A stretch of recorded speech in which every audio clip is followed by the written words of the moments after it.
Pessoal, boa noite. Novamente, muito obrigado. Prazer ter com vocês aqui hoje, nesse dia de frio. Quer dizer, dia de frio aqui no sul, mas tem gente ainda que está em lugar que tem calor, né? Mas é um prazer muito grande. E hoje a gente está recebendo aqui o Eduardo Ribeiro, né? Eduardo Coelho Ribeiro. Ele é engenheiro químico, formado pela Unicamp e tem MBA especialização em gestão de negócios pela Fundação Getúlio Vargas. O Eduardo tem uma larga experiência, e principalmente na parte de equipamentos, né? Hoje ele está na EC Ribeiro, é uma empresa que ele fundou, acho que é em 2017, mas já participou de grandes empresas aí, como a Krasmafrei, quem mais? A da Lystreet, né? Depois me ensina a falar isso, a Coperion e outras empresas aí. Já trabalhou também, acho que na Ciba Especialidades, que hoje é atual BASF, na Rustmann e na Cias Suzano de Papel e Celulose. E hoje a gente vai falar um pouquinho sobre equipamentos, inovação e reciclagem. Eduardo, boa noite e seja muito bem-vindo. Tudo bem com você? Tudo bem, e vocês todos? Tudo jóia, tudo bem. Eu vou pedir para o Cláudio também está aí para dar uma boa noite, que o Cláudio é nosso parceiro. O Hartmann também hoje, que acho que ele vai ajudar a fazer as perguntas, que ele que entende de equipamento, né? Eu só... Olha lá. Boa noite, pessoal. Eu estou com um pouco de frio, espero que vocês entendam o meu traje hoje. Um pouco, hein, Hartmann? Eu tenho pavor de sentir frio na orelha. E aqui em São Paulo... Está 18 graus aí? Deve estar uns 7, mas o problema é que a umidade relativa aqui é alta. Então a sensação térmica é baixa. Aí é horrível, eu não suporto a orelha fria. Tá certo. Então vamos falar das máquinas, porque a máquina esquenta, né? Então deixa o ambiente um pouco mais... Mas é um prazer estar aí, vamos trocar informação, né? E ajudar no que for preciso aí, porque a gente precisa melhorar esse processo de reciclagem, de recuperação de material, essas coisas, né? Acho que a gente trabalhou nessa indústria há tanto tempo, acho que tem que dar um troquinho agora aí para poder ajudar o meio ambiente, essas coisas, né? É verdade. É isso aí. Então, vamos lá. Hartmann, quer falar alguma coisa ou a gente já vamos lá com o Eduardo? Hartmann está quieto. Ele está mudo, Acho que ele travou. congelou. Acho que ele congelou ali no inverno. É o frio, tá vendo? Então vamos lá. Eduardo, me falou. Bom, então vamos lá. Hoje a gente vai falar um pouquinho de equipamentos, né? Então eu queria ver o que você puder, o que você vê de mudança no cenário, tanto no cenário assim de resíduo sólido, o que está acontecendo, quais as oportunidades que estão ocorrendo aí hoje em relação aos anos anteriores, e o que a gente também está tendo de tecnologias para aproveitar essa onda grande que nós temos agora, que trabalhamos com todo mundo pensando em economia circular, e as oportunidades em termos de tecnologia, equipamentos e para a indústria de plástico como um todo. Sim. Bom, primeiramente, boa noite, né? Eu sou engenheiro químico, né?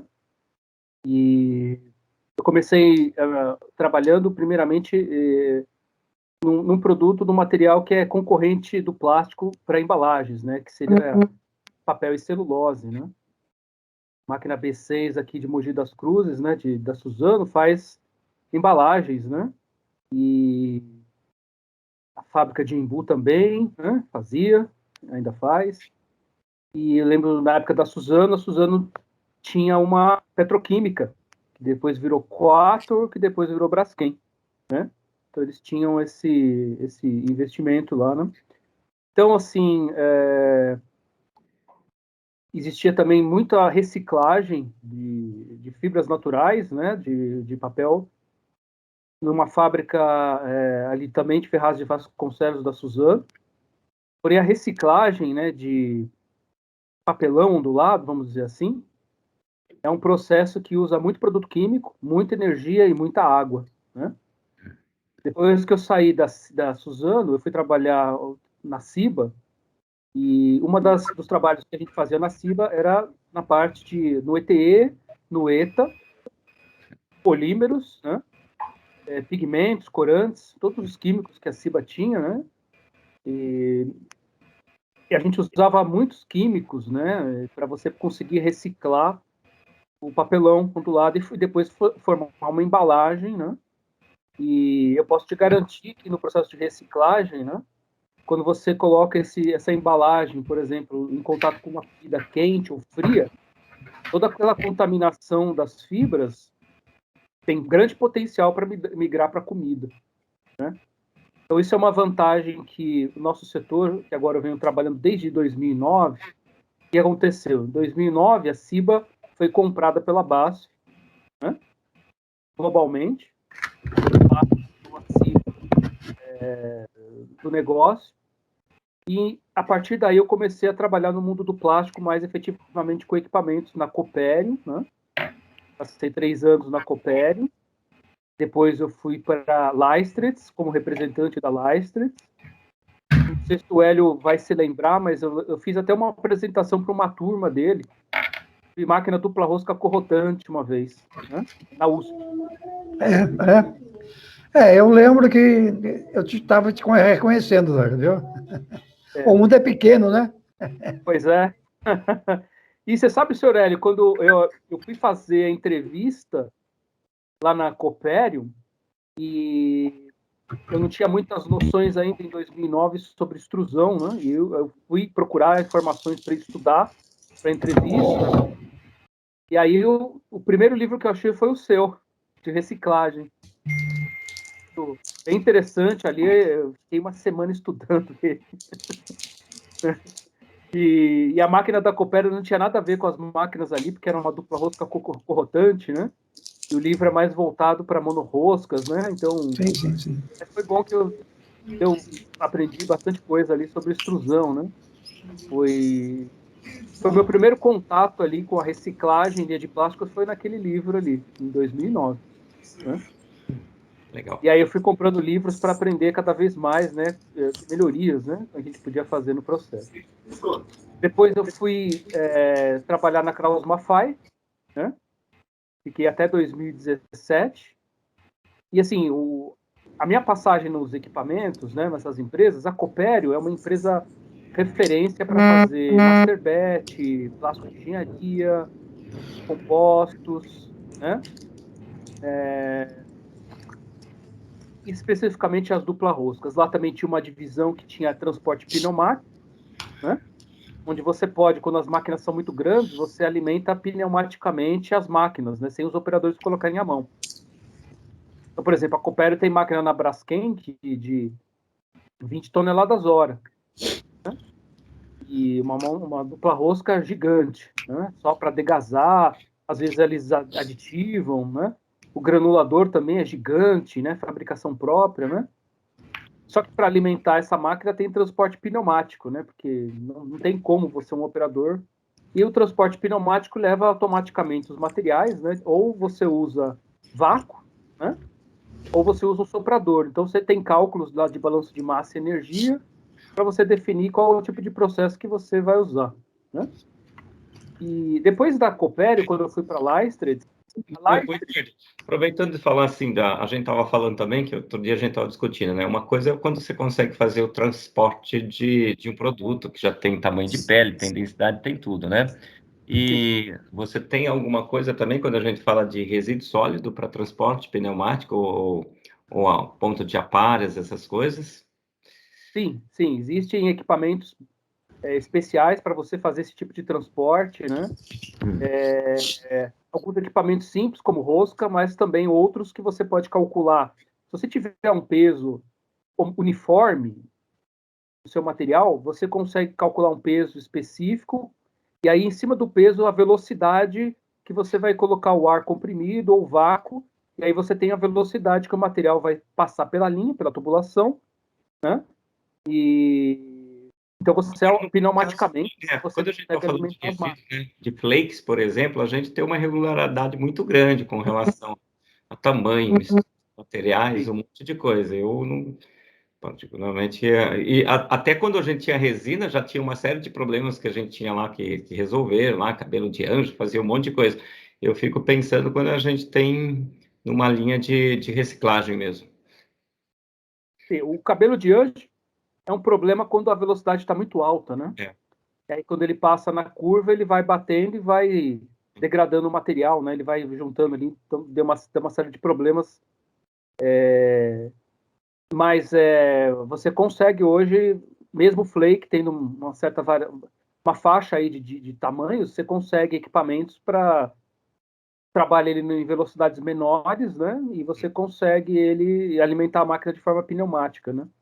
Ah, legal. E aí, depois que você saiu da... Aí, depois você saiu Primeiro eu fui para Leistritz. Oi? Eu fui para Leistritz. Leistritz, né? A Leistritz é uma empresa alemã, concorrente da Copério. Ela é menor do que a Copério, né? Mas ela me agregou no fato que ela tem uma aplicação específica, não só de master batch, composto, mas também na área farmacêutica. Né? Então, eles fazem extrusão de produtos de fármacos. Né? E a gente conseguiu, na época, vender a primeira máquina lá para o Fiocruz, de uma máquina que faz um dos remédios da AIDS. Né? Eles compraram uma máquina pequena, 18 milímetros, para desenvolver o processo. Depois a gente vendeu para a Cristália para fazer uma produção em escala, né? E isso aí me agregou porque eu consegui ver que é, porque você usa, é o chamado hot melt extrusion, né? Você tem polímeros especiais que encapsulam os materiais que aguentam alta temperatura, né? Como consequência, remédios hoje que são injetáveis, você faz ele em comprimidos, né? Usando essa tecnologia. Então, agride menos o corpo da pessoa, né? E é mais barato o processo. Eu conversei com o pessoal do Fiocruz recentemente e um dos remédios ou vacinas aí do Covid que eles vão desenvolver é em comprimidos. Mais para frente, que a gente vai ver isso, né? Feito com hot melt extrusion, com esse tipo de tecnologia. Para quem tem medo de seringa, já vai ser uma boa, né? Exato, com certeza. É. E assim, por exemplo, quem tem problema de pressão alta, diabetes, né, que você tem que colocar insulina, já estão trabalhando para que você tenha remédios em comprimido, usando hot melt extrusion, para que você não tenha que ficar de hora em hora injetando a insulina no seu corpo. São ganhos, né? E essas empresas estão trabalhando com equipamentos para reciclagem? Estão trabalhando só na base na linha de extrusão, linha de separação? Aonde que eles estão? Ou são outras empresas que você está trabalhando para equipamentos de reciclagem?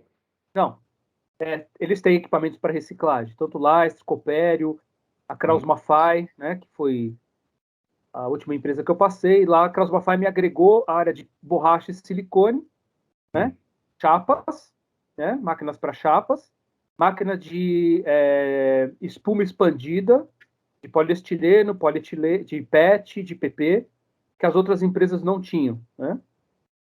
Por exemplo, as espumas que as máquinas da Kraus-Maffei faz, você substitui o isopor, né?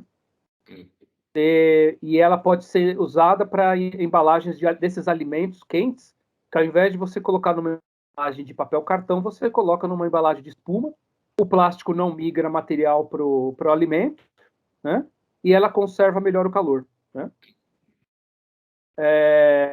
Então, aí eu atualmente na minha empresa, que a partir de 2017 eu comecei a operar, eu venho trabalhando com uma empresa italiana chamada Comac, que é uma empresa concorrente delas, da Copério, da Leist, da Kraus-Maffei, de dupla rosca corrotante. Uma empresa da Índia chamada RR Plast, né? Uma empresa também da Índia chamada Ishan, uma empresa da China chamada Kerk, uma empresa da Alemanha chamada Rubicon, para borracha e silicone. E em aterros sanitários eu atuo também numa empresa que tem osmose reversa, ultrafiltração, de Portugal, chamado ST. Né? Então, todas essas empresas têm produtos e equipamentos para reciclagem. Né? Não só reciclagem de plásticos, né? Mas também água de processo. Que, por exemplo, para fábricas que usam muita água, fechando o circuito, e você precisa de sistemas de filtração sofisticados para você usar por mais tempo aquela água de processo na fábrica, sem eu ter que colocar água fresca. Você falou algo de processo também, quando a gente está falando do sistema de extrusão, ou quando eu estou usando as águas, quando eu estou fazendo a lavagem, por exemplo, quando eu vou fazer a reciclagem, eu faço a moagem e depois eu tenho os tanques de lavagem. Para essas também vocês têm sistemas de filtragem? Sim, a gente tem. A máquina, você combina nanofiltração, ultrafiltração e osmose reversa. Você estuda a composição do resíduo que está lá na sua água e você projeta, e a vazão, né? E aí você projeta a sequência de filtração. E no processo de lavagem, por exemplo, o pessoal lava bastante PET, né? Garrafas PET que tem óleos comestíveis, né? Óleo de girassol, né? Então aquelas garrafas que substituíram que no passado eram latas de alumínio, né? As garrafas PET tomaram o lugar deles, né? E só que fica resíduo quando você joga a garrafa fora. Ela passa pela triagem e manda para as empresas para reciclar. O óleo está lá dentro, é um ácido graxo, né? Sim. Então você tem que lavar bem, né? E o sistema de filtração limpa a água, leva para um tanque de recuperação e ela vai misturando com a água limpa, né? E tem alguns casos que dá para fechar 100% o processo. E aí você economiza bastante água. E você tem alguma unidade no Brasil já rodando ou é só fora ainda? Portugal e Espanha Portugal.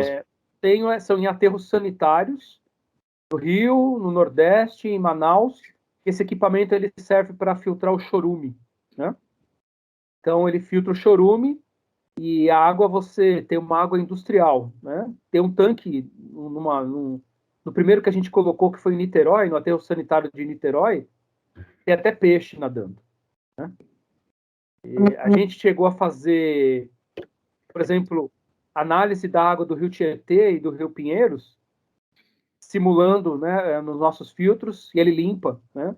Então, se você colocasse uma sequência desses sistemas de filtração, você teria o Rio Tietê e o Pinheiros limpo, navegável, né? Legal. Aí depois, se você tiver material, quando a gente fala principalmente de limpeza, não, acho que mais o pessoal aqui acaba não indo até o chorume, mas eles têm talvez essa parte onde que a gente tem quando eu estou fazendo a lavagem na parte de reciclagem, depois da triagem, aí se você tiver, depois dá para dividir com o pessoal isso daí, e acho que tem empresas aqui que fazem reciclagem e que vale a pena estar trocando esse material, né? E até porque, né, quando a gente está fazendo a reciclagem, a gente tem que ter uma preocupação muito grande com esse negócio do consumo de água, que não é baixo, né? Exato. Não é baixo. Que ali a gente tem muita terra, tem muito óleo, tem mais produtos químicos que realmente tem que fazer circular uma água mais limpa. Bom, começando, se a gente for ver, porque assim, ó, hoje a gente fala muito principalmente hoje no Brasil, se conhece as nacionais, né, que se tem para fazer reciclagem, e tem as importadas, eu acho que é a Irema, tem outras ali também, que depois o Hartmann até ajuda, o pessoal me ajuda a lembrar quais são as máquinas. E o que vocês... Starlinger, Gama Mecânica, LGR. O que está trazendo, o que vocês estão se posicionando mais numa linha mais nacional de tecnologia ou mais nessas linhas dessas máquinas importadas? Como é que está isso hoje? Bom, hoje o custo na área de reciclagem pesa muito, né? Pesa muito. Mas todas as empresas que reciclam, a maioria deles eles têm usado máquinas chinesas, principalmente por causa do baixo custo, né? Embora as máquinas são antigas, né? Tecnologia antiga, o consumo de energia é muito alto, né? Essa empresa que eu represento, a RR Plast, ela fez uma joint venture com o Japão, né? Eu não sei se você conhece, os indianos, eles têm muita tecnologia. E o preço deles, eles são, assim, um pouco mais caro que o chinês, mas bem mais barato que o europeu, né?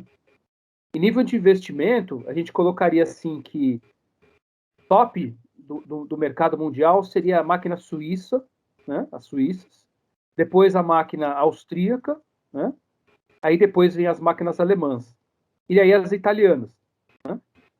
E o indiano, ele consegue fazer uma máquina com uma tecnologia razoável e um custo bem acessível, né?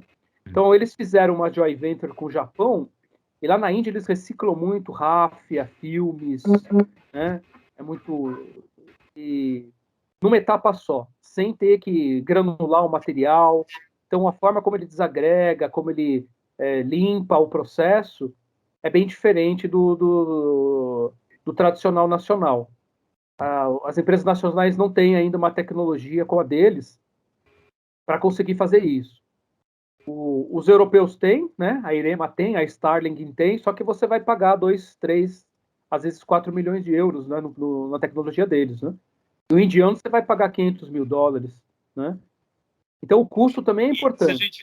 Se a gente fosse comparar, né? Porque quando a gente olha lá uma Irema, ela tem lá o cutter compacto, tem o separador de metais, depois tem os sistemas de filtragem, tem um corte na cabeça, tem um sistema ela tem uma série de equipamentos, só que assim, a gente sabe que tem um custo mais alto. E aí, quando a gente vai, por exemplo, para a Indiana, o que que ela tem assim? Ela traz tecnologia similar ou ainda a gente. Não, ela traz tecnologia similar, você tem detector de metais, você tem o desagregador, você tem o shredder, você tem uma máquina que pode ter até 3 pontos de degasagem a vácuo, pode ser vácuo seco, tem tecnologia sim. Tem tecnologia. E na parte de alimentação, porque assim, a gente vê lá que quando você tem lá o Cutter Compactor lá, ele melhora a produtividade, ele já dá uma secada no material, mas ele também tem um consumo de energia alto, né? O sistema de alimentação, ela tem, ou é um sistema mais tradicional, parecido com as nacionais aqui, ou tem os dois sistemas? Tem sistemas de secagem infravermelho, né, contínuo, que gasta menos energia e é uma produção contínua, né? Quem desenvolveu isso foi a Kreinburg da Alemanha, mas a patente já caiu e os chineses já têm uma tecnologia similar, né? Então, eles têm toda essa linha de equipamentos para secagem também e num custo bem menor. Por exemplo, a linha para você reciclar ráfios, você coloca na esteira sem picotar, sem secar nada, do jeito que você pegou do seu fardo, né? Você alimenta a esteira, né? E dá para usar. Essa que você está falando trabalha com shredder antes de botar no canhão. Isso, trabalha com shredder. O esteira ele cai num tanque, né, onde está o shredder, né? Ali você pode usar produtos químicos, uma água mais quente, uma mais temperatura para ajudar na lavagem. Aí ele tem um filtro em que ele vai deixar passar a parte do plástico entrando na extrusora. A água depois vai para um tratamento e ela volta, né? Ele entra nesses filtros aí de osmose reversa, nanofiltração, tira as impurezas e volta para recircular no processo. E a máquina, você pode ter até 3 degasagens a vácuo, né? E que você consegue tirar o resto da umidade que fica, ou outros voláteis, né? Você pode fazer com 2 estágios, tipo uma cascata para tirar aquela tinta, né? Que fica nos filmes, né? E assim, eles usam corte na cabeça, né? O tradicional corte na cabeça do mercado ou é MAG ou é Gala, né? Só os equipamentos da MAG e da Gala passa de R$1 milhão, né? O indiano não, né? Você vai ter 50 mil dólares, 70 mil dólares, e funciona muito bem. Né? Quantos quilos por hora nós estamos falando desse equipamento, Eduardo? Tem máquinas de 100 quilos hora até 2 toneladas hora. Tudo depende do que você quer. Uma máquina. Como é que quando você fala de equipamento importado, como é que é a parte do pós-venda? Aqui, se você, por exemplo, tiver uma cotação no Brasil, como é que você trabalha com pós-venda? Como é que Como é que isso funciona? Tá, a minha empresa, eu tenho um técnico mecânico e um elétrico e um cara que cuida de automação, né, para dar assistência técnica. A gente tem um warehouse com as partes principais da máquina, né, para manter o estoque local. Então, é assim que eu não preciso trazer o indiano ou um técnico de fora para fazer uma manutenção. Fica tudo aqui no local. E mesmo agora com o Covid, vai ser muito difícil o pessoal de fora vir para o Brasil, né? Então você tem que ter uma equipe local para dar assistência. Né? Legal. Vamos lá. Desculpa. Pode falar, pode falar. O Eduardo, desculpa, eu tinha falado, eu ia te fazer aquela pergunta. Uma máquina de 500, 600 quilos-horas. Oi? Tá perguntando o CAPEX, o custo? O CAPEX por uma máquina dessa de 500 a 600 quilos-horas. De 200 a 300 mil dólares. $1.000. Mais ou menos. Legal. É um preço bom mesmo, assim, né? os indianos, o que eles são? Eles são muito fortes em engenharia e automação, software. Né? Então, muitas das partes da máquina, eles até compram da Europa. A máquina, por exemplo, tem Challoy, tem liner, eles usam bomba de engrenagem da MAG, eles usam as máquinas de chapas deles, eles usam flat die da JC Times ou da IDI. E aí o know-how é a engenharia deles, como eles vão confeccionar a máquina, como eles vão fazer a máquina. Eu acho, por exemplo, a diferença do indiano para o chinês, ele copia muito, né, o que o europeu faz. E às vezes não fica ser uma cópia 100%, né? O indiano não copia. O indiano ele tem uma ideia própria, né? Ele coloca a marca dele, a digital dele. Tecnicamente, o indiano é um pouco superior ao chinês, em processo, né? Legal. Bom, acho que o Edson tinha dado uma levantadinha na mão ali. Edson, quer fazer uma pergunta?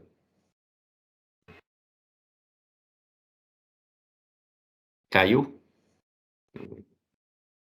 Eu só vou corrigir uma coisinha aqui, espera um pouquinho. Tá bom, não estou te ouvindo, Edson. Tudo bem, Edu? Ele estava sem o microfone.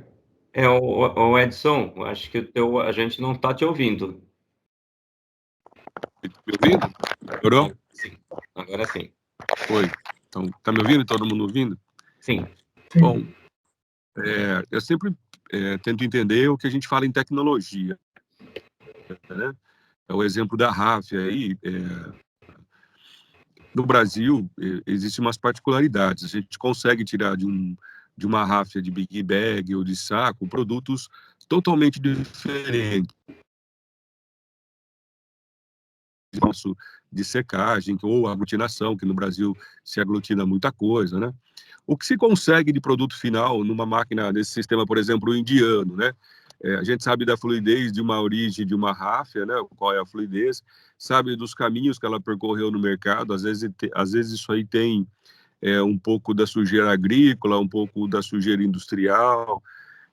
No Brasil a gente tem ráfia de várias fontes. Quem compra isso tem um cuidado no processo de lavagem e secagem, e a gente consegue tirar desse material de ráfia várias situações com propriedades bem distintas, né? Quando a gente fala em um circuito fechado, em que ele está moendo e lavando, o que eu consigo de um produto final, né? E a gente já trabalhou aqui com linha de Vortex, com linha de máquina coreana, chinesa, né? Tudo que é linha asiática tem modificações e adaptações nacionais, vamos falar assim, né? Tem um jeito brasileiro de tentar otimizar, né? E reconhecendo também que essas máquinas, não só chinesas ou chamadas asiáticas, as brasileiras também têm um consumo de energia muito grande, porque os componentes vêm da mesma fonte, não é diferente o padrão, né? Então, a gente vê os painéis, a formatação, máquina nacional ou asiática, ela tem a mesma linha de componente de motor elétrico, né? Tipo composição de painel. A diferença é que quem está trazendo de fora não atende uma NR12, você tem que fazer uma nacionalização disso aqui, que custa ainda mais caro, né? Mas quando a gente fala de uma linha, por exemplo, de ráfia, que produto que eu tiro no final, né? O que eu consigo preservar de tração, impacto, fluidez? O que eu consigo com isso para entender o que é esse processo de secagem, que é um fator muito importante para quem está processando ráfia, né?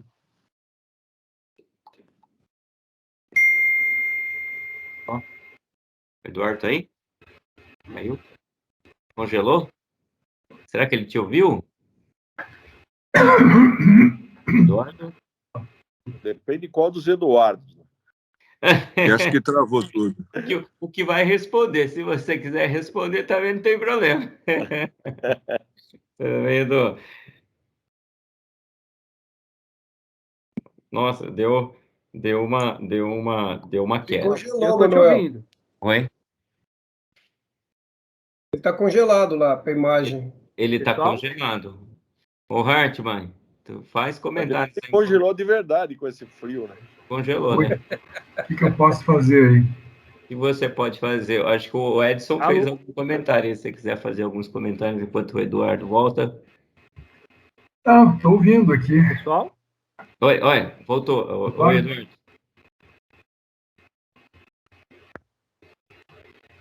Alô? Voltou. Ele está saindo ou está entrando? Pessoal? Oi, Oi, estamos entrou. ouvindo. Eduardo? Talvez seja melhor entrar e sair novamente. Eu estou ouvindo ele, Manuel. De novo. Estou ouvindo o Eduardo. Eu não estou ouvindo. Pessoal? Eu não estou Oi. ouvindo. O Eduardo. Olá. Estou ouvindo. Eduardo, Pessoal? você está ouvindo? Balança a cabeça. Ele está aparecendo aqui com uma tela preta para mim, Cláudio. Manuel? Aqui não, estou vendo ele está falando aqui. Eu não estou ouvindo. Então Agora ele ele caiu. saiu. Acho que ele vai entrar outra vez. Vai entrar de novo. Acho. Acho que ele vai entrar de novo aqui, ó. Peraí. Agora acho que vai dar. É o frio, hein? Tá congelando os cabos lá, hein? É, você viu? Fibra ótica aí, ó. É. Eu dei uma entradinha no site aqui da empresa indiana. Deu para dar uma olhada aqui nos modelos de máquina aqui de Tá bem. reciclagem. Cadê Eduardo? Eduardo? Tá me ouvindo? Ah, Ele Agora desligou sim. a imagem, ele só está no som agora. tô te ouvindo, só não estamos te vendo. Mas vocês estão me ouvindo? Sim. estamos te vendo. Tá, eu peguei a pergunta, né? Eu entendi. Deu para escutar. E aqui o meu sistema tá conectando. Tá. Então, falando da reciclagem de ráfia, a Índia é um país que recicla muita ráfia, né? Eles fizeram, então, uma joint venture com o Japão, exatamente para isso. E o ponto que tem que ser considerado é a fonte primária da ráfia. Então, eles têm sistemas de limpeza anteriores a entrar no shredder, principalmente se a ráfia tiver carregado fertilizante, produto químico, né?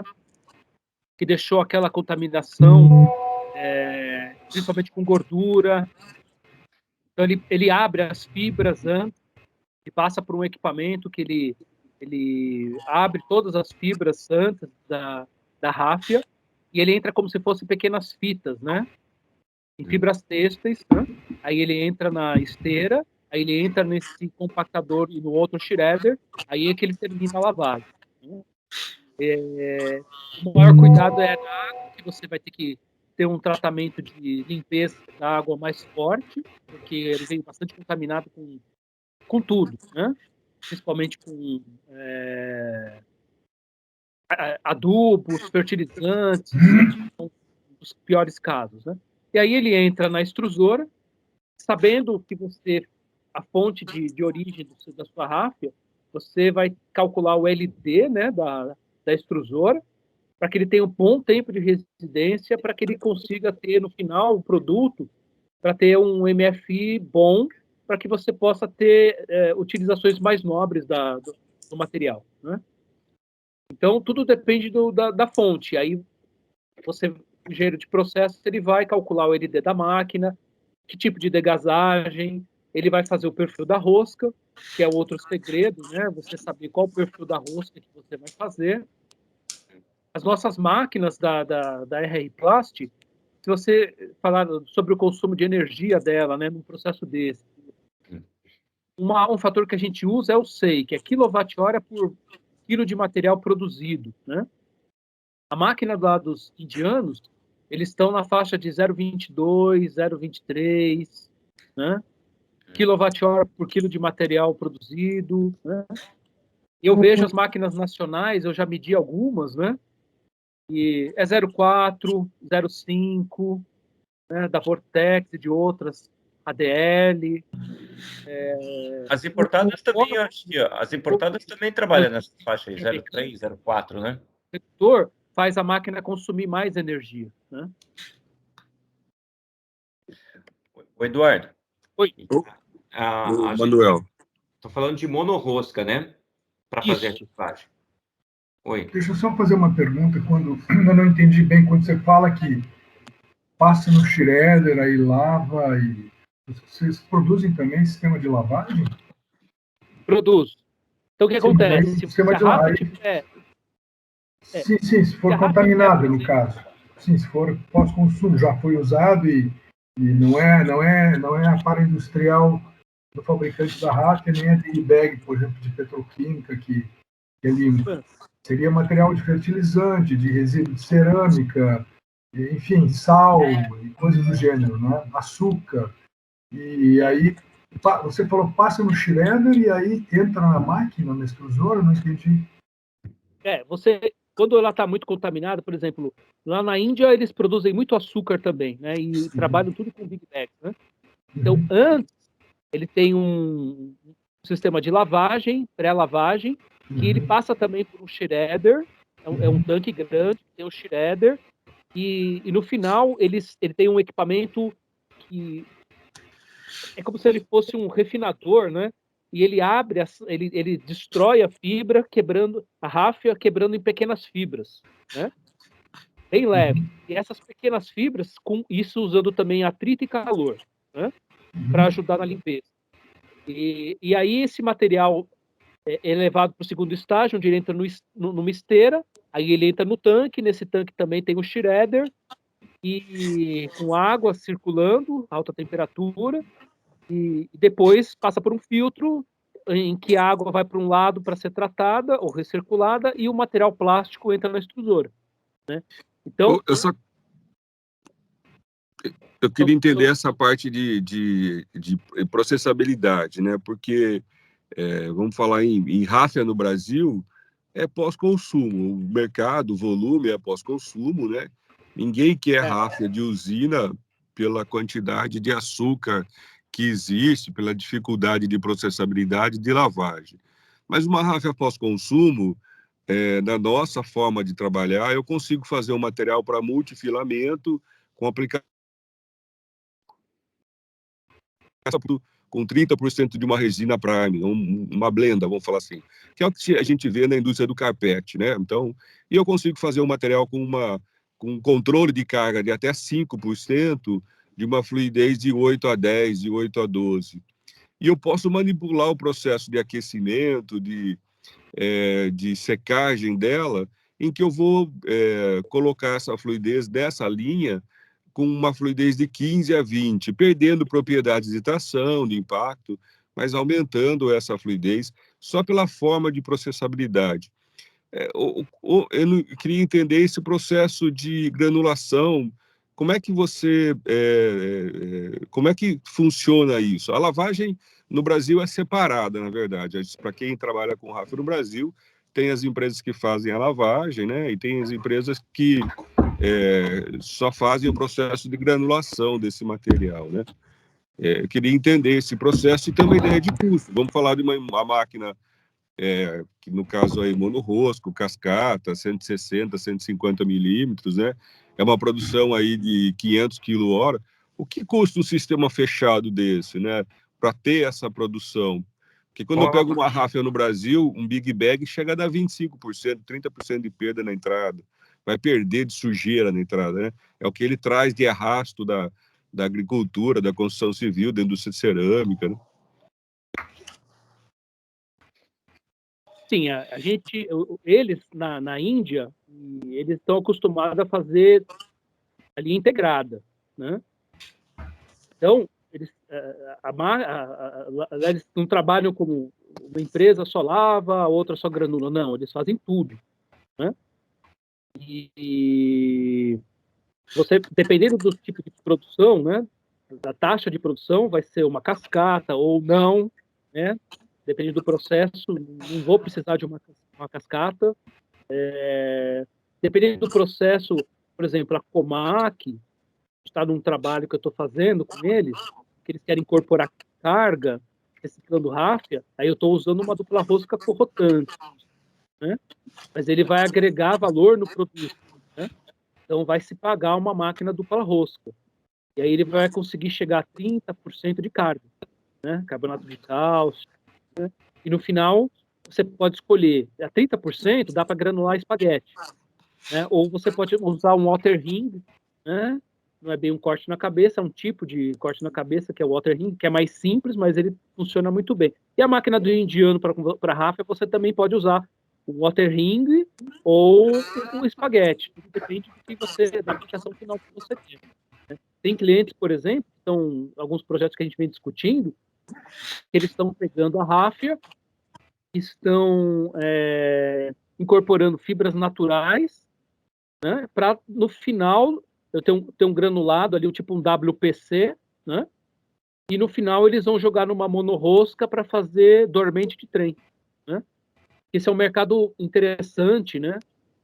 A gente também é interessante a gente discutir que o mercado de reciclagem a gente tem que buscar produtos de mais valor agregado, né, para ser mais competitivo, né. E no Brasil nunca se investiu tanto em trem como estão se fazendo ultimamente, né? E o dormente feito de WPC, hoje, você vai competir ou com madeira, que tem um tempo de vida útil, né? Ele está exposto ali ao ar, então ele se degrada rápido. E eu já vi também pessoas fazer dormente com cimento, né? Só que dentro do cimento tem estrutura de ferro, e também com a umidade ele também oxida e você tem que trocar com o tempo. E o plástico não, né? O plástico não acontece nada. Com 100 anos lá você pode deixar o dormente. Então, tem projetos, 3 projetos aí para você fazer um dormente de WPC partindo da reciclagem de ráfia, né? Tem um outro cliente meu que ele está discutindo para você reciclar a ráfia e depois ele vai injetar para fazer utilidades domésticas. E a máquina, ela tem que ser capaz de tirar toda a sujeira, e inclusive o odor, porque essa utilidade doméstica vai ser usada na cozinha.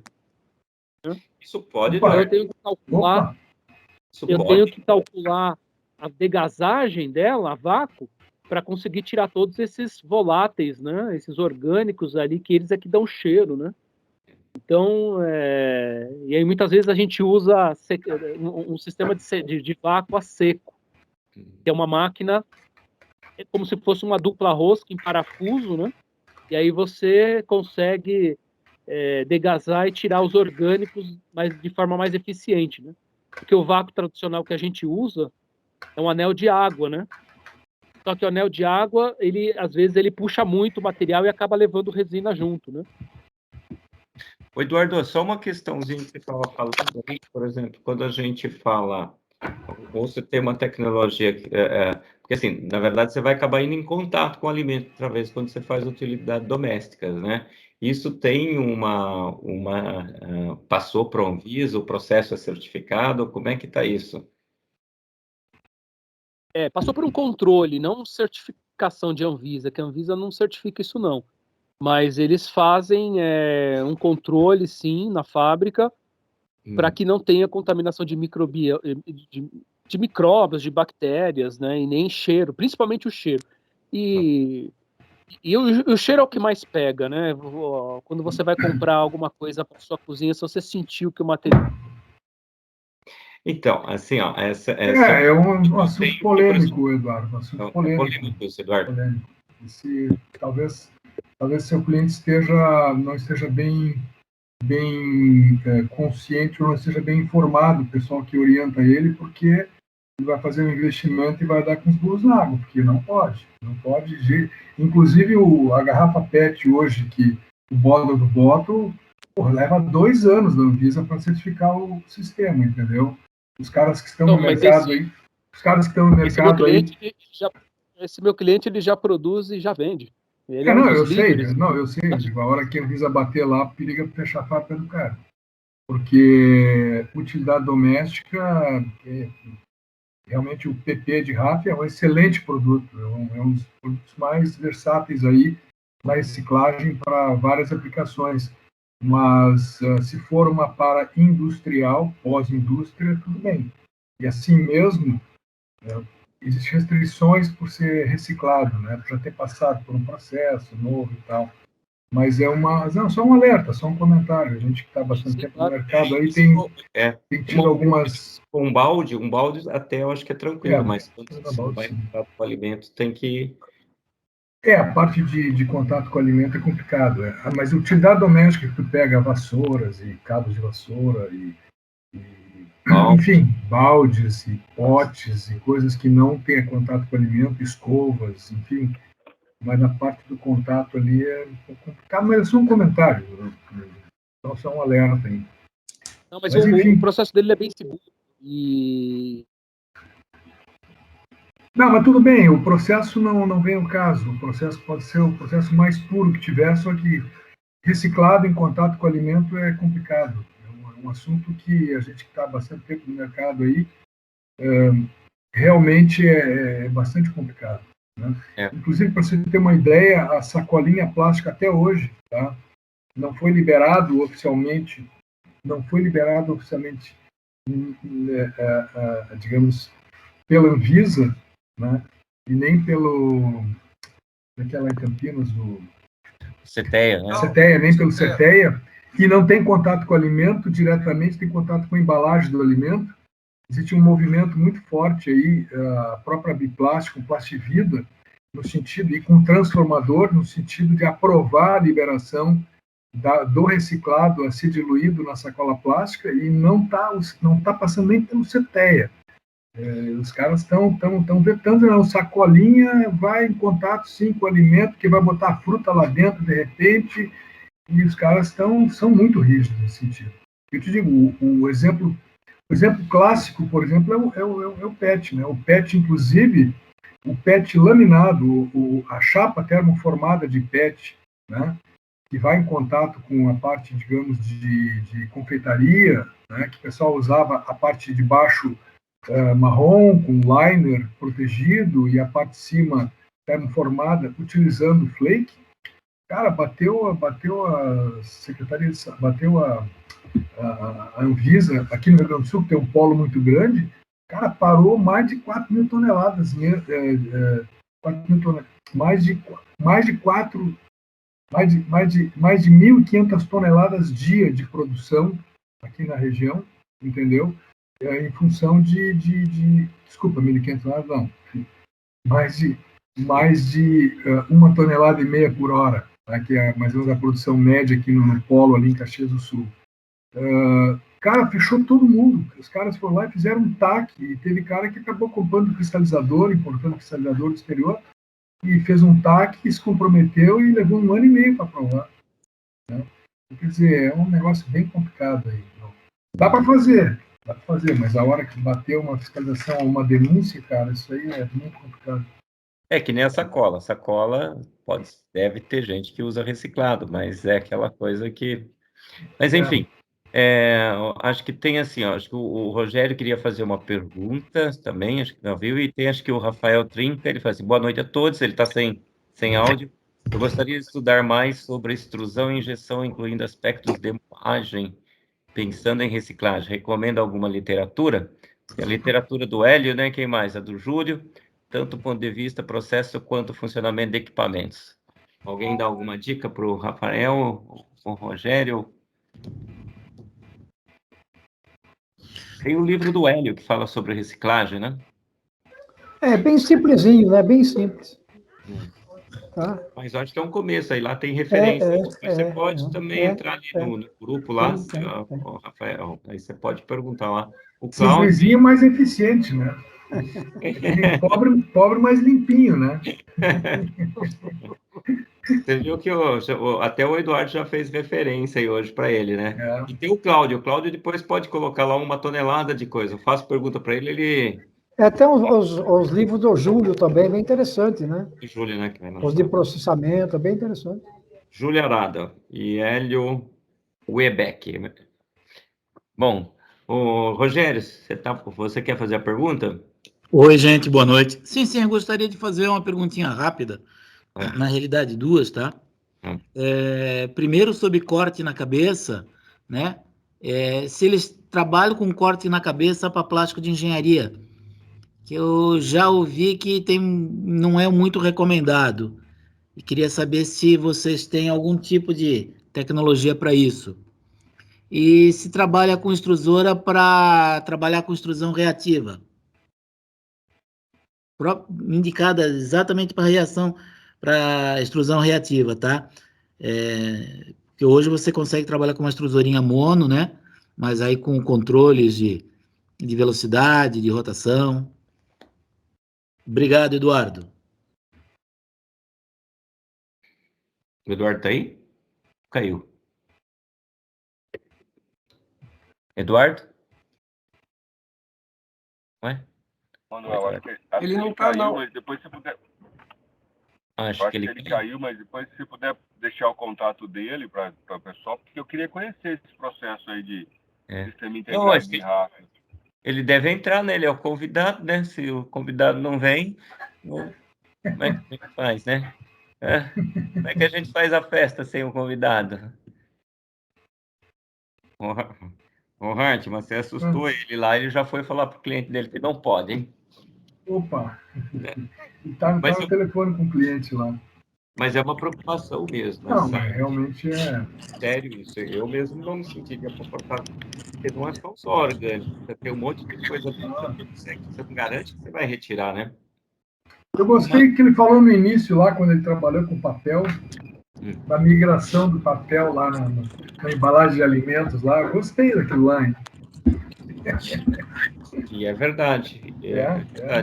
Acho que a gente vai conseguir visitar aqui uma fábrica de papel, a hora que você quiser ir, já estou conseguindo ver. Fica a dica, né? O pessoal aqui no Brasil devia tentar parceria com o pessoal da Índia, já que eles têm essas tecnologias, custos, seria interessante. E outra, ele tocou num assunto muito interessante, que é o que eu questiono o pessoal de máquina, que geralmente eles não sabem responder. Qual que é a relação, né, do consumo, levando em conta a energia, né, quilowatt-hora por quilo, né? E isso é interessante, é uma coisa que tem visível, né, para os nossos transformadores. Isso todos os fabricantes te dão e inclusive aí tem de performance, né? Tu pega lá fora, por exemplo, o cara te diz que não dá mais do que 0,32. Aí tu vê o cara tem uns puta motor lá, mas o esquema de eficiência energética do sistema, pelo sistema hoje de controle automatizado 4.0, os caras conseguem reduzir a barbaridade. São os IP92, né? São redutores mais eficientes. E o próprio sistema de autocontrole, né? Um sistema computadorizado que inteligente que vai entendendo a performance à medida que vai processando e vai se autoajustando. Então, não tem uma máquina trabalhando, por exemplo,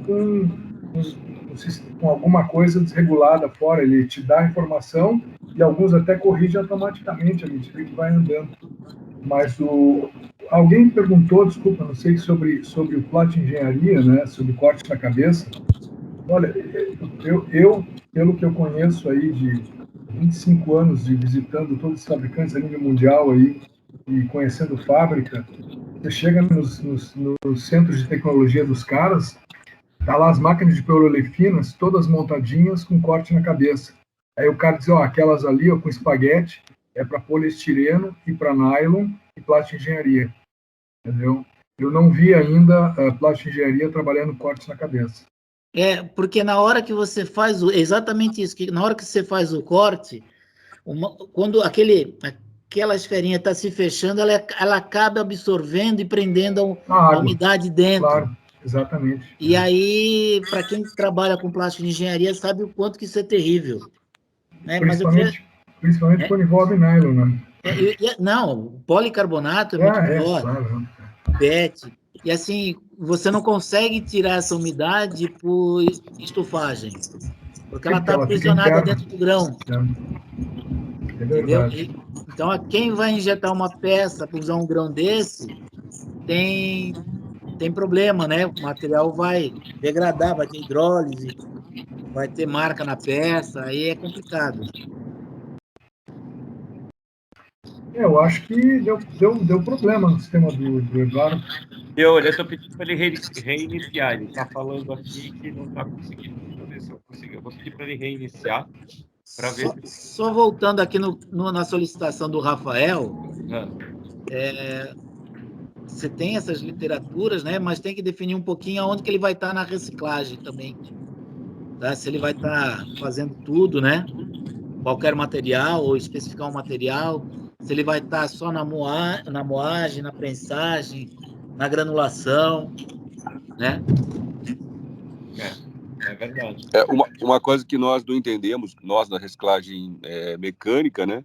Esses circuitos fechados, eles travam muito da entrada, né? Tem que ser esse tipo de sucata. E no Brasil não existe isso, né? Quando você compra uma ráfia de Big Bag, 30% é saco. E não há um circuito único, né? Você monta para ter um tipo de Big Bag, um tipo de sucata. Isso não existe no Brasil. Quem está comprando uma sucata de ráfia no mercado aqui, compra uma variedade de cerâmica, um pouco de usina, um pouco de construção civil. Então, a gente não consegue encontrar um equipamento que tenha performance para isso. Eu realmente gostaria de conhecer uma máquina no circuito fechado para ráfia. Isso seria o ideal aí. Eu particularmente não consegui entender o sistema quando ele fala que entra num tanque com shredder com água, o tanque com água passa no shredder dentro do tanque, depois vai adiante, depois entra novamente num outro tanque com shredder. Não consegui entender que o shredder trabalha a seco, né? E não entendi. Teria que enxergar um fluxograma de processo para poder entender. Para mim ficou um pouco confuso. Eu também, porque eu já vi entradas de material com ráfia por compactação, por aglutinação, né? Mas ela entrar sem esse processo, eu não gostaria de conhecer também. Ô, Eduardo, bom que você voltou aí, que o pessoal ficou na dúvida aí com relação, acho que o sistema fechado de ráfia. E aí criou uma. Se você puder revisitar isso daí, como é que ele funciona, ou se você tiver material, depois mandar para a gente, que eu divido no grupo. Eu mando sim. Ou você pode. Eu acho que todo mundo que está aqui está lá no grupo de inovação, né? Se colocar lá, acho que todo mundo vai receber. Sim, mas recapitulando, né? Vamos supor, uma ráfia bem suja, o fertilizante, né? Que mais? Açúcar, adubo, né? Que é uma condição bem pesada. Você faz uma pré-lavagem antes de ele entrar na linha. Então, nessa pré-lavagem, tem uma esteira, ele cai no shredder com um tanque com água quente, e aí ele, com atrito e calor, ele vai fazendo a primeira lavagem, né? Aí ele entra num sistema picotador, onde ele vai abrir as fibras, né? Ele vai destruir a ráfia. Um moinho de facas, né? Ele vai destruir, é como se ele estivesse pegando uma faca e penteando a ráfia. Então ele abre nas fibras, em pequenas fibras, microfibras, né? Também usa calor e atrito. Aí você tem umas microfibras, material bem leve.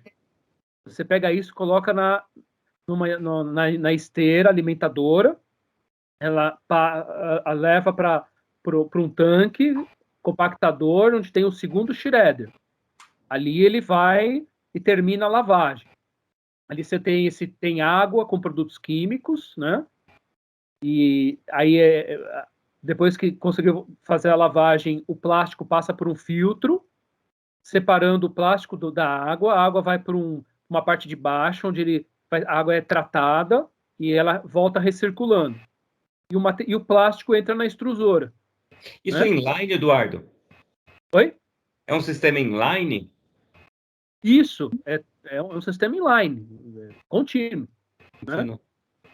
Aí você vai calcular o LD da extrusora, vai fazer o perfil de rosca, você vai ver quantas degasagens você vai precisar ter, né?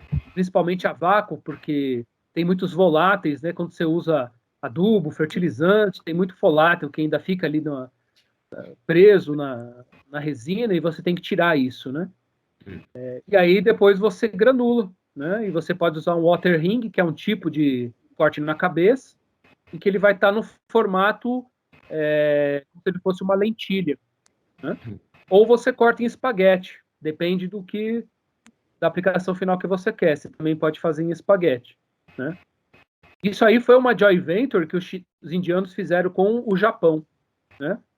E eles patentearam, né? E o equipamento, você tem a JSW, que é uma empresa japonesa que faz altos equipamentos de alta tecnologia, né?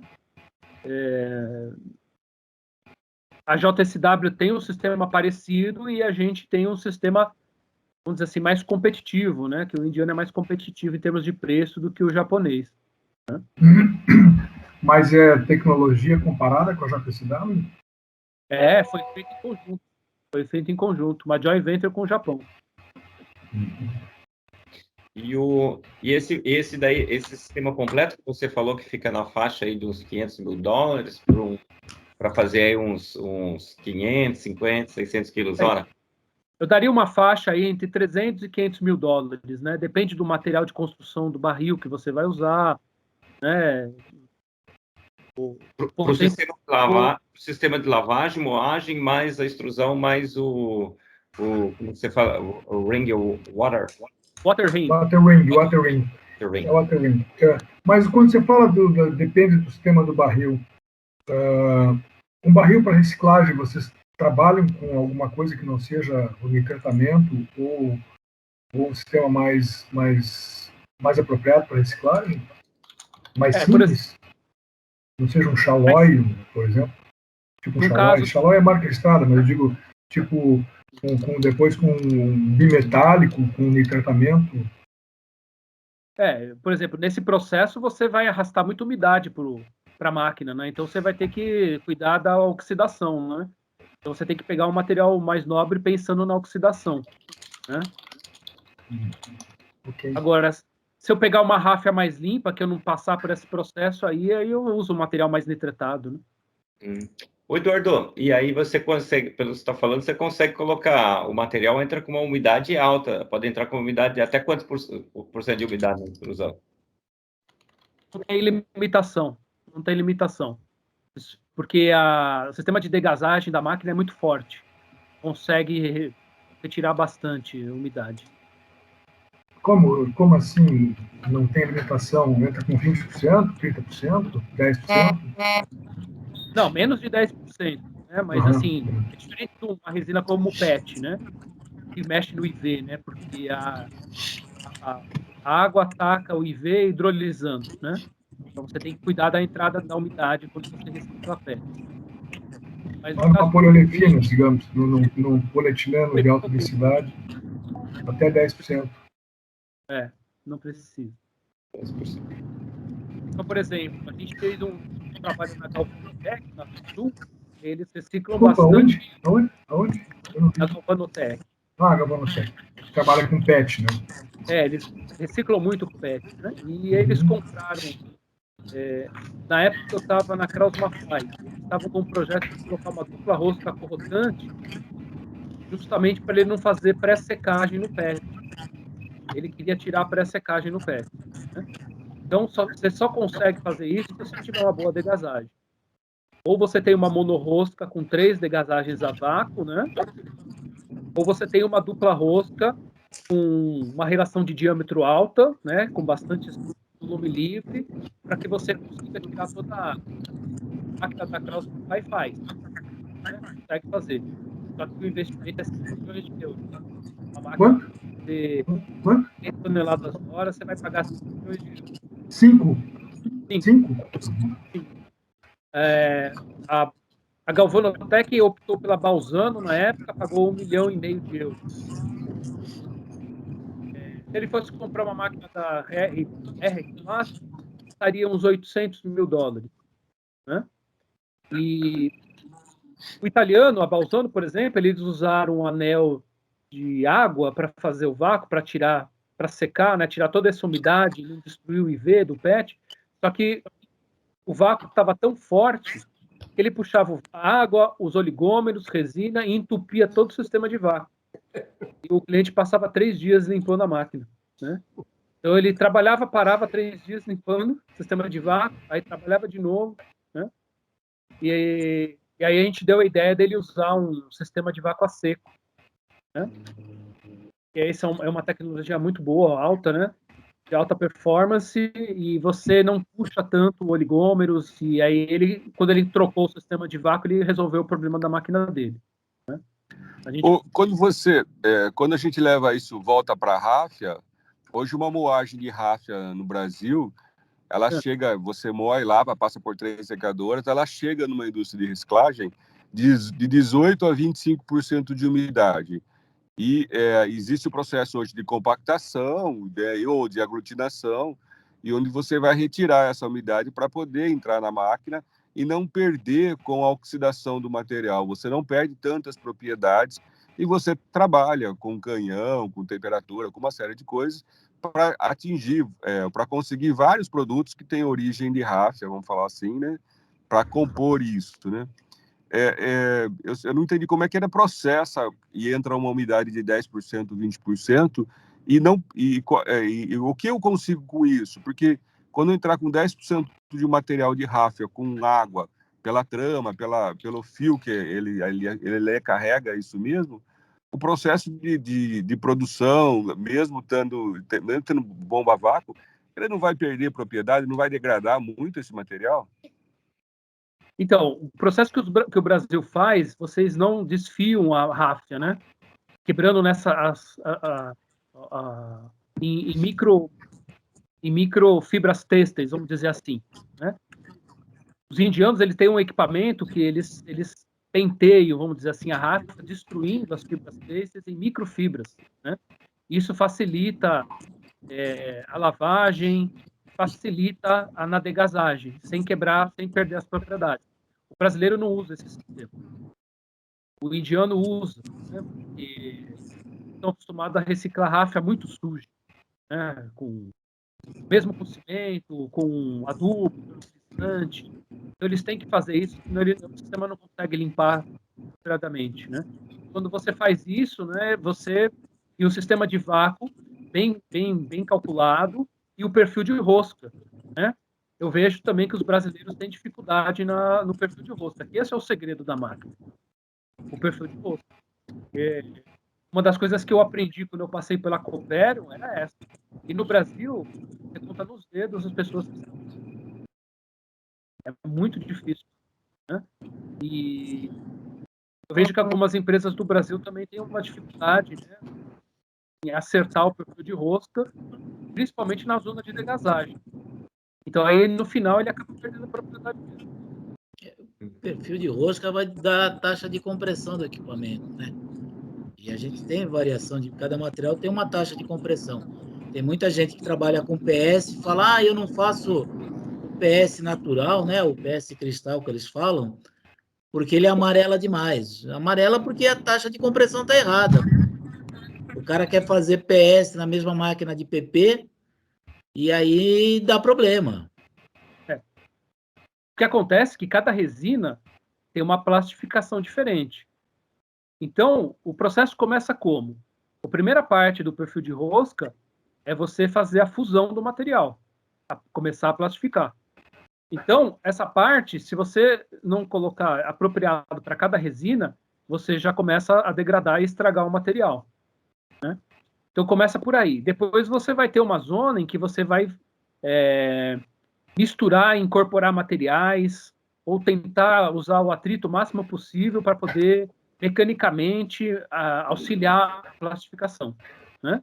Depois você vai ter uma zona de transporte e depois, na parte de degasagem, antes você vai ter uma zona de aglutinação, que você vai forçar o material mecanicamente, uma selagem mecânica para a resina não ser arrastada pelo vácuo. Isso é um ponto que as máquinas nacionais geralmente não tomam cuidado e acabam puxando o material e outros voláteis e entupindo o vácuo e faz o vácuo não funcionar direito, né? Então você tem que botar uma selagem mecânica ali e eu vejo na máquina tanto da europeia como asiática eles tomam esse cuidado, tem esse selo e tem toda essa sequência. E depois você tem a zona de descarga, né? E você joga o material, que a função é só jogar o material para frente, depois que ele já está processado. E cada resina vai ter tamanhos de zonas diferentes, né? O Douglas está com a mão levantada? O Douglas está com a mão levantada. Ok. Obrigado, Manuel. Eduardo, obrigado aí pela palestra, né? Bate-papo aí, palestra, eu aprendendo novamente com você. Já tive o prazer de falar com você outras vezes. Você me ajudou aí em um processo que nós estamos aqui de pesquisa na Universidade de Waterloo. E eu queria aproveitar o momento e fazer um novo questionamento, né? Sobre esse rendimento das extrusoras. Quando você mencionou, e alguém mencionou também sobre isso, essa taxa de umidades de 10% a 20%, se a gente considerar alguma coisa a alimentação numa extrusora, que pode ser aí com uma fibra natural para fazer um WPC, esse rendimento da máquina não será afetado? Esse é um questionamento. Eu tenho um segundo, vou emendar aí para dar oportunidade a outras pessoas. Você comentou sobre esse sistema indiano, né? Esse sistema, eu imagino que funcionaria também por um caso de fibras naturais, para a gente poder aproveitar isso num WPC. Existem alguns casos que a gente precisa ter uma limpeza muito profunda mesmo, sabe? Para um tipo de material, uma juta, alguma coisa nesse sentido. Eu imagino que poderia se adequar a um sistema desse. O que você acha? Obrigado, viu? Sim. No caso de fibra natural, elas são hidrofílicas, né? Porque você tem ali aquela interação da fonte de hidrogênio, né? E aí quando isso acontece na fibra natural, é difícil você tirar, né? É como a celulose, né? A celulose também, ela faz ponte de hidrogênio.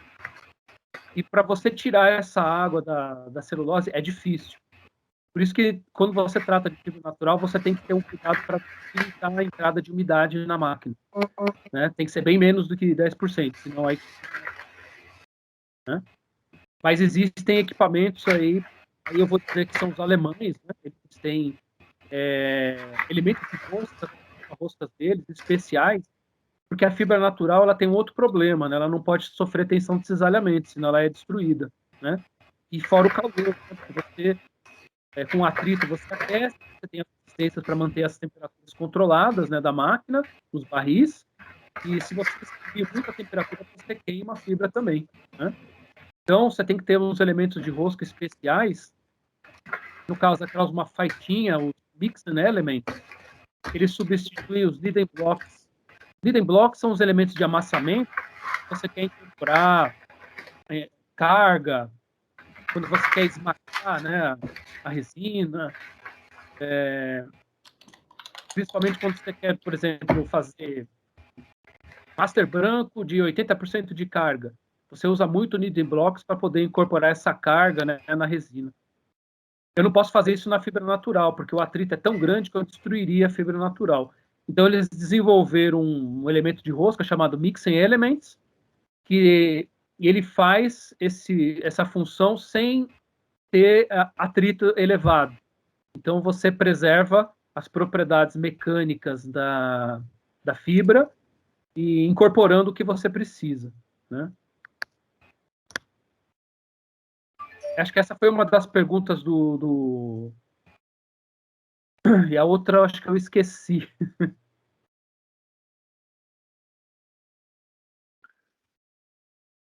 A outra foi referente ao seu sistema, mas ok.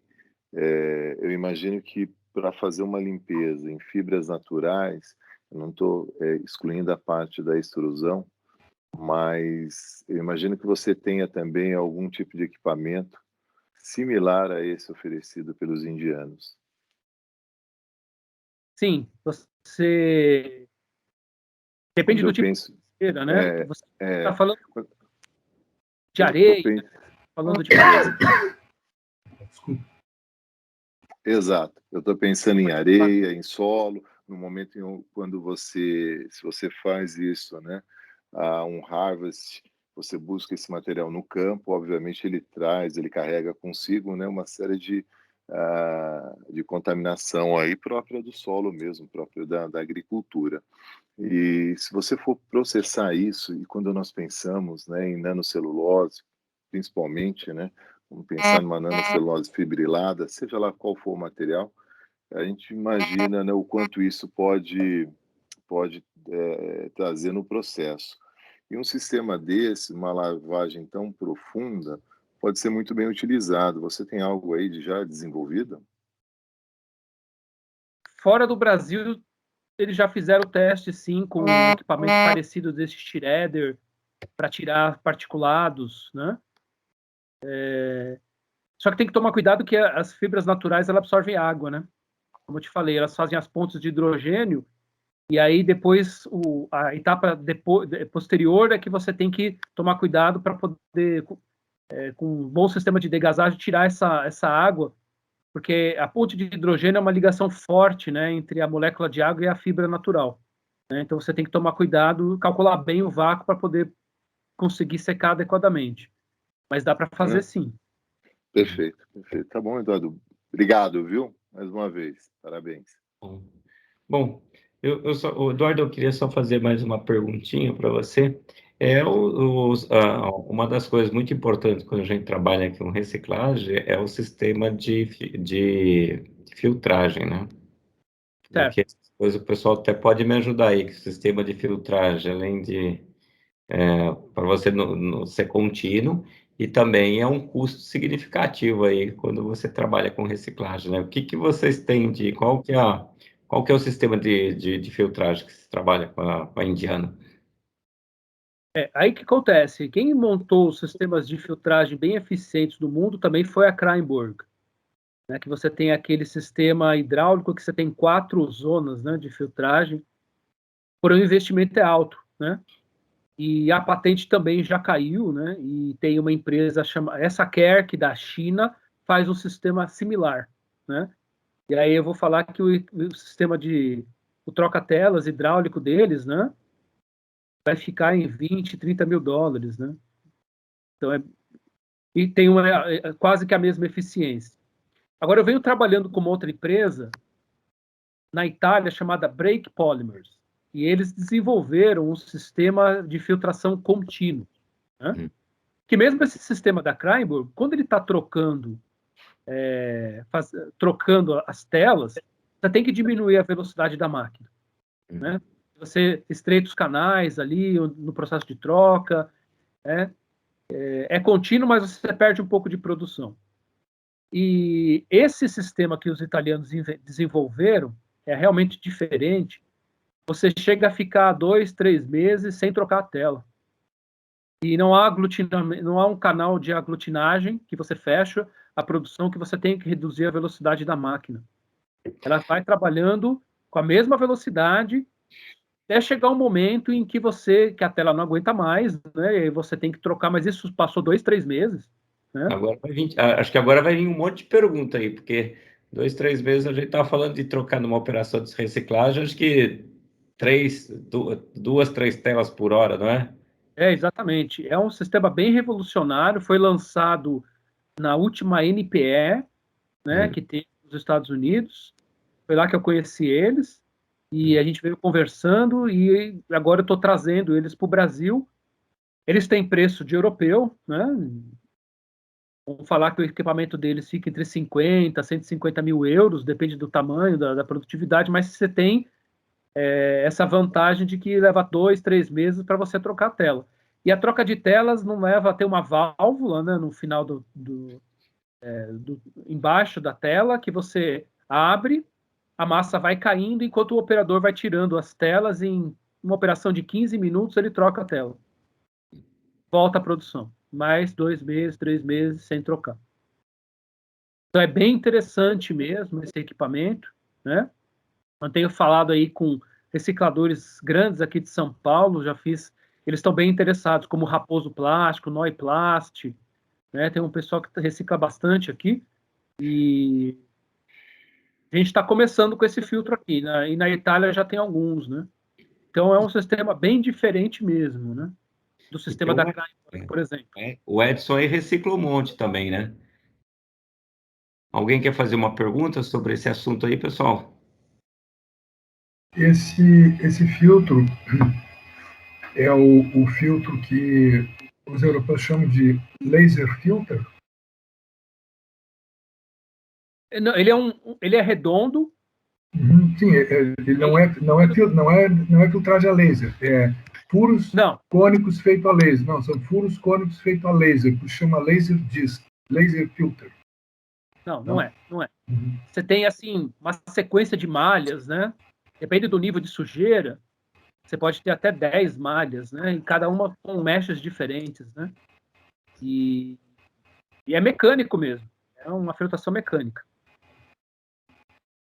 É o sistema de 2 cilindros, que ele é um autolimpante, ele vai desenrolando de um lado, não é isso? Eu acho que sim. Você já viu alguma coisa parecida, né? É que o valor dele ainda para o mercado nacional ainda não, vamos dizer, não absorveu ainda, mas é o chamado, é o filtro contínuo, né? Isso. Você deve ter visto da Ettlinger, provavelmente. Isso. O filtro da Ettlinger é bem mais caro que o dos italianos. Esse realmente vai ser difícil. Eu tive a oportunidade de falar com a Ettlinger, mas por causa do custo eu fiquei com o pé atrás, e aí eu vi que o italiano tinha uma tecnologia parecida, similar, mais competitiva, e eu preferi trabalhar com os italianos, né? Nesse sistema a gente descarta a queima de tela, que você tem que ter praticamente uma estufa, você não tem a tela normal, você tem um cilindro que você tem uma vida útil aí considerável, né? Nós temos um volume de tela considerável pelo tamanho, pela micra da tela, né? Pelo tamanho da mecha, né? Então, o consumo de tela é considerável, vamos falar assim, né? E aí a gente queima para consumir menos, para estar certo também o processo produtivo. A maior parte queima na chamada churrasqueira, né? Que é o fogareiro lá. A gente já queima na forma correta, que a legislação de São Paulo determina, né? E também aumenta a vida da tela em 2 ou 3 vezes. Esse sistema você não precisa queimar, ele é um sistema contínuo, autolimpante, e que depois de um período aí, no nosso caso era 1 mês e meio, a gente tem que descartar e trocar esse cilindro aí. Então é bem mais ou menos isso. E que valor que você ouviu da Ettlinger, só por... Eu não recordo agora, mas era tipo 80% do valor de uma extrusora, né? Uma extrusora, vamos falar asiática, né? Uns trazem de Formosa, outros trazem da China, né? Hoje uma extrusora no Brasil na casa de 2 milhões, né? A gente viu um sistema para 500 kWh, tá? Para fazer a máquina funcionar com a produção de 500 kWh, tá? Então... Depois você tem que trocar esse cilindro cada mês e meio, 2 meses. Cada 1 mês e meio, 2 meses. Né? Esse cilindro também tem um valor de quanto?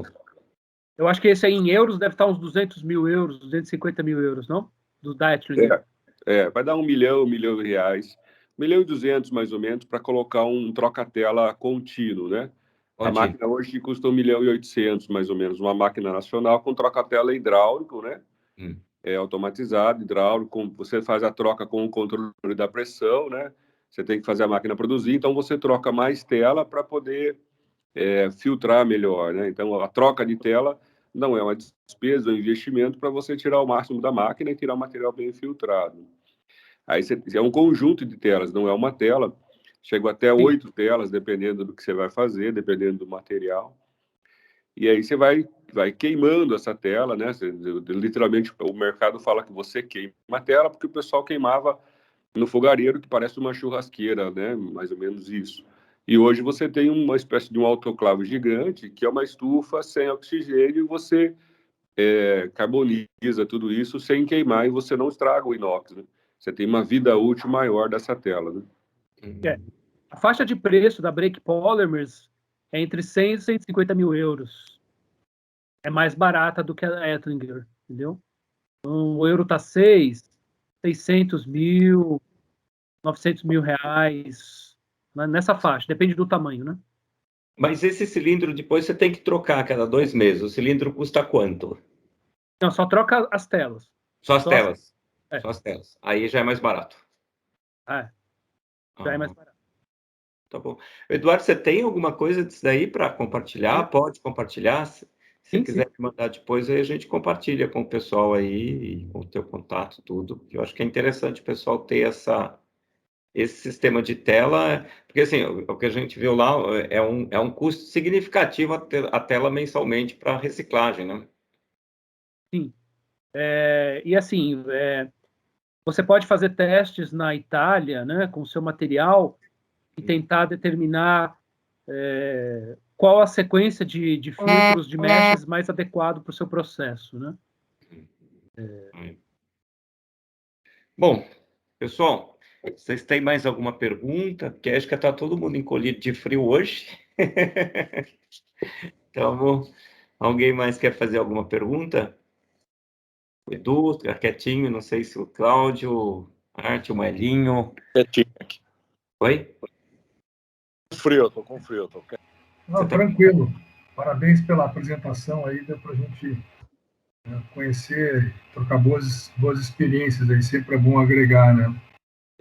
Bem-vindo aí ao clã aí. Ok, obrigado. Parabéns aí. Nós somos um reciclador aqui do estado de São Paulo, a gente queria conhecer o sistema da RAF, né? O da tela tem outras pessoas cuidando, que eu coloco vocês em contato também. É um grande reciclador. Vocês podem trocar ali no... Quer dizer, todos os equipamentos, tanto da Índia, como da China, como da Itália, eu tenho parceiros aqui financeiros, bancos, que fazem leasing de até 5 anos, tá? Então, assim, hoje, com a situação de crédito do Brasil, eu busquei parceiros financeiros para ajudar no pagamento dos equipamentos, tá bom? Muito bem. Ok. Eu quero dar uma boa noite a todos aí, agradecer mais uma vez pela companhia proveitosa aí que nós tivemos aí. Parabéns ao nosso coordenador, Manuel, que como sempre foi um maestro de primeira linha aí, comandando o espetáculo. Porra, eu vou ficar com vergonha hoje aí, todo mundo falando assim, mas eu acho que para a gente cara, é muito gostosa essa conversa, uma conversa de alto nível, tanto do quem apresenta como do grupo aí, eu acho que é muito legal, e a gente conseguindo entender coisas que, principalmente com essa parte de reciclagem, que a gente vai, que é uma grande oportunidade que tem de mercado aí para frente, a gente está se preparando em tecnologia. Obrigado a todo mundo. Obrigado, Eduardo. Fico te devendo mais essa. Um abração a todos aí. Obrigado, Eduardo. Olá, Edu. Um abraço. Boa noite a todos. Obrigado.